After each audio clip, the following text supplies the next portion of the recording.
Ng'eggwanga lyetegekera akalulu ka bonna ak'okubaawo ku ntandika y'omwaka 2026, akakiiko k'ebyokulonda kazze kateekawo enteekateeka ez'enjawulo okulaba ng'abantu bonna beenyigira mu kulonda kuno. Kati oluvannyuma lw'okuzza obujja enkalala z'abalonzi, olwaleero akakiiko lwe katandise okutimba enkalala zino ku byalo. Registers mu bifo ebironderwamu ebya Uganda oba emyanya gironderwamu ba polling stations eza Uganda yonna. Enteekateeka eno yakumala ennaku 21. Oba weera ddala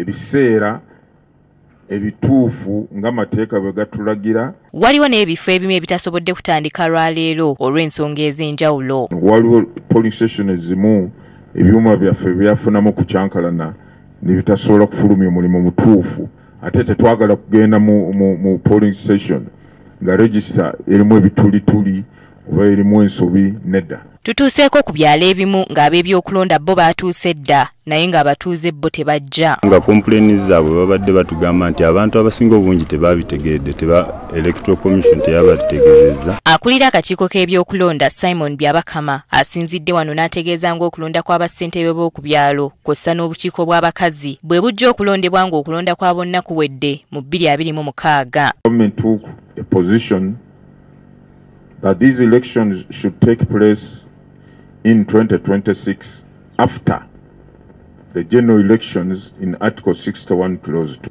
that the funds will be availed, we've been assured funds will be availed in the budget for the next financial year. Gye buvuddeko ekibiina ki NRM kyafulumya abalonzi baakyo nga bwe bali eyo mu bukadde obusukka 19 ne bategeeza abantu obuteesiga ebyo ebinaafulumizibwa akakiiko k'ebyokulonda kuba ebyuma byako bikola byosa. So we have 19 million voters in the voter register of the party that we are going to send to the villages. Kati akakiiko k'ebyokulonda kategeezezza ng'ebyogerwa ebibiina ebimu ku muwendo gw'abalonzi obutabitwala nga kikulu. Ebibiina by'obufuzi tetuzitambulirako, fe tutambulira ku register yaffe.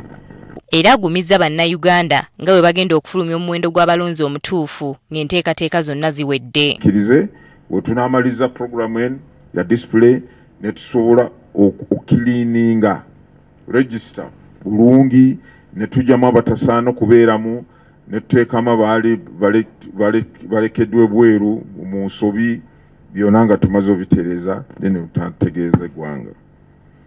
Bwe watabaawo kikyuka okulonda kw'omukulembeze w'eggwanga kwakubeerawo ng'ennaku z'omwezi 12 January 2026. Winnie Tesanakayenja agafeeyo ku Spark TV.